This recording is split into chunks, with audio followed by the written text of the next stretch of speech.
Assalamualaikum warahmatullahi wabarakatuh. Salam sejahtera untuk kita semua. Perkenalkan, nama saya Yuni Wahyuni dari program studi administrasi negara. Saya dari kelas F dengan NIM 20110222747.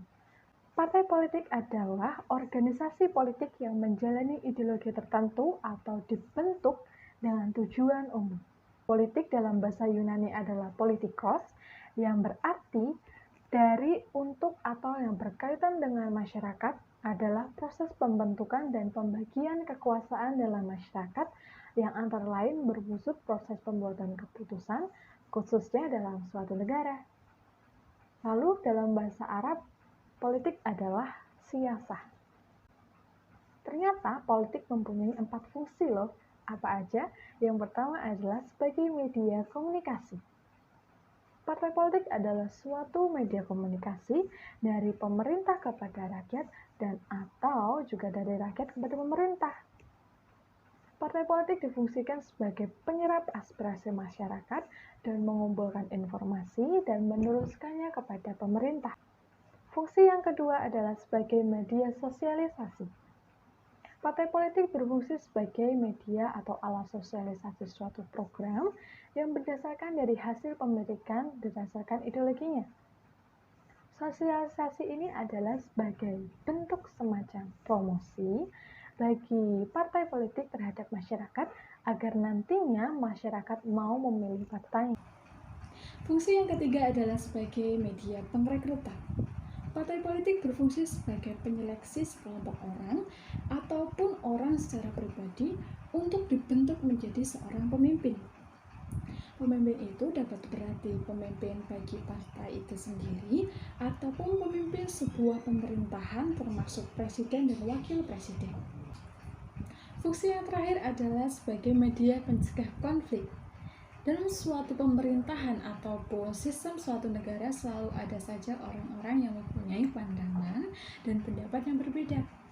Demi menghindari sebuah konflik, maka di sini peran partai politik harus mampu menjadi penampung perbedaan pendapat ataupun persoalan lain dengan cara berdialog. Lalu tujuan partai politik apa ya?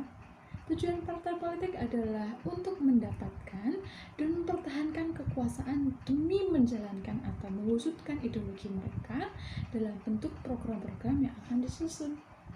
Lalu bagaimana ya sejarah keberadaan partai politik di Indonesia? Dalam sejarah Indonesia, keberadaan partai politik di Indonesia diawali dengan didirikannya Organisasi Budi Utomo atau BO pada tahun 1908 di Jakarta oleh Dr. Wahidin Sudirohusodo.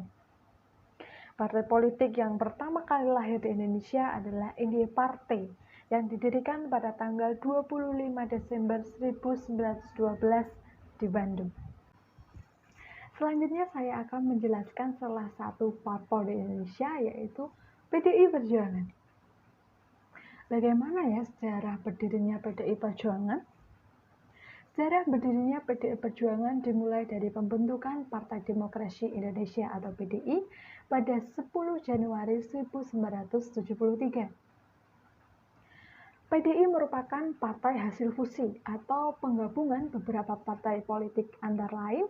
Yang pertama adalah Partai Nasional Indonesia atau PNI, yang kedua adalah Partai Masyarakat Banyak atau Partai Murba, yang ketiga adalah Ikatan Pendukung Kemerdekaan Indonesia atau IPKI, dan juga ada 2 partai keagamaan, Partai Kristen Indonesia atau Parkindo, dan yang terakhir adalah Partai Katolik. Seiring berjalannya mengisi kancah perpolitikan nasional, pada tahun 1993 PDI mengalami perpecahan. Megawati yang terpilih secara aklamasi sebagai Ketua Umum Partai Berlambang Banteng tersebut, kemudian diganggu kepemimpinannya melalui Kongres PDI di Medan tahun 1996 yang memilih Sudarji sebagai Ketua Umum PDI yang baru. Hasil kongres itu ditindaklanjuti dengan upaya pengambil-alihan PDI dari kepemimpinan Megawati hingga meletus peristiwa kerusuhan 27 Juli 1996 yang sering disebut dengan Kuda Tuli. Pasca kerusuhan itu, Megawati lantas mendirikan PDIP yang mampu bertahan dan berkibar hingga sekarang. Partai Demokrasi Indonesia Perjuangan atau sering disebut dengan PDIP saat ini sudah menjadi salah satu parpol besar di Indonesia yang mengantarkan beberapa tokoh politik menduduki bangku pemerintahan yang bergengsi dari bawah hingga tingkat ke presiden. Saya akan menjelaskan susunan struktur dan personalia DPP PDI Perjuangan pada tahun 2019 sampai dengan 2024. Yang pertama sudah tidak asing lagi, yaitu Ibu Megawati Soekarno Putri sebagai Ketua Umum dari PDI Perjuangan. Bisa dikatakan Ibu Megawati ini sudah berpuluh-puluh tahun ya terjun dalam dunia politik, khususnya sebagai Ketua PDI Perjuangan. Yang kedua adalah Hasto Kristianto sebagai Sekretaris Jenderal. Yang ketiga adalah Utut Andianto sebagai Wasekjen Internal. Yang keempat adalah Arief Wibowo sebagai Wasekjen Pemerintah. Yang kelima adalah Seda Restuwati sebagai Wasekjen Kerakyatan. Yang keenam adalah Oli Dondo Kambe sebagai Bendahara Umum. Yang ketujuh adalah Rudianto Coen sebagai Wakil Bendahara Internal. Yang kedelapan adalah Juliari Batubara sebagai Wakil Bendahara Program. Yang kesembilan adalah Komarudin Watubun sebagai Ketua Bidang Kehormatan. Yang ke-10 adalah Jarod Saiful Hidayat sebagai Ketua Bidang Ideologi dan Kaderisasi. Yang ke-11 adalah Bambang Wuryanto sebagai Ketua Bidang Pemenangan Pemilu. Yang ke-12 adalah Puan Maharani sebagai Ketua Bidang Pemerintahan HAM-KAM. Yang ke-13 adalah Yosana Lawli sebagai Ketua Bidang Hukum HAM PUU. Yang ke-14 adalah Rokim Dahuri sebagai Ketua Bidang Kelautan Perikanan. Yang selanjutnya yang nomor 15 adalah Ahmad Basarah sebagai Ketua Bidang Luar Negeri. Yang ke-16 adalah Ripka Ciptaning sebagai Ketua Bidang Penanggulangan Bencana. Yang ke-17 adalah Imade Urip sebagai Ketua Bidang Pangan Pertanian. Yang ke-18 adalah Tri Risma Harini sebagai Ketua Bidang Kebudayaan.